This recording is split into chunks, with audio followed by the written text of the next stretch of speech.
Hello mga amigo, mga amiga. Nandito ako ngayon sa Ezekiel 11.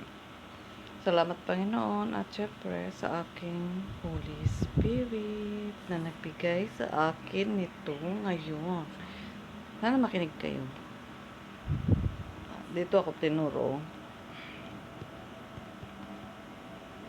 Muling titipunin ang mga labi ng Israel. Sinabi sa akin ni Yahweh, tao, ang mga kapatid mo at ang mga tinapong tulad mo, ang buong sambayan ni Israel ay pinagsabihan ng mga nakatira ngayon sa Jerusalem nang lumayo kayo kay Yahweh.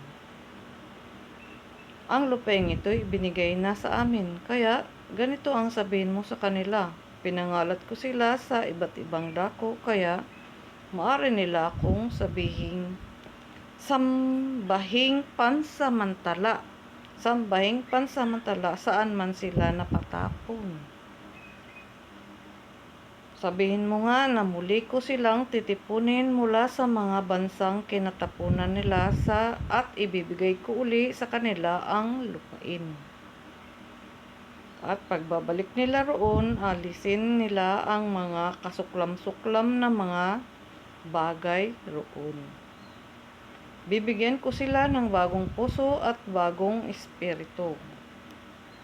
Ang masuway nilang puso ay papalitan ko ng pusong masunurin, upang lumakad sila ayon sa aking mga tuntunin at sumunod sa aking mga utos. Sa gayon, magiging bayan ko sila at ako ang magiging Diyos nila. Ngunit pagbabayarin ko ang mga nagmatigas sa kasuklam-suklam nilang gawain. Narinig niyo yun? Narinig niyo? Ito na, binigay sa atin, no? Sulat ng Panginoon para sa ating lahat. Dito niya ako dinala ngayon. Kaya, sana napakinggan niyo. Maaari natin siyang sambahin saan man tayo naroroon. Diba? Kaya mag-ingat tayo kung kanino tayo sasamba. Dahil isa lang ng ating Panginoon, yung nasa langit na hindi natin nakikita. Hindi pa natin nakikita kailan nag-react siya dito. Isa lang talaga ang ating Panginoon. At yung mga sumasamba sa Diyos-Diyusan, dapat iwasan na nila yon. Iwasan na nilang sumamba sa Diyos-Diyusan. Dahil yung mga mahilig sumamba sa Diyos-Diyusan at nagmamatigas, may kaparusahan. Ayan, nakasuklam-suklam nilang gawain.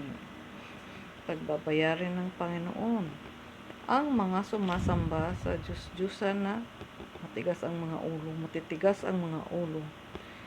Sobrang tigas ng ulo hanggang ngayon, hindi pa rin sumusunod. Sumasamba pa rin sa Diyos-Diyusan. Kailan pa tayo magbago? Biglang dumating ang Panginoon katulad ng isang babaeng nanganganak, tapos hindi ka pa nagbago,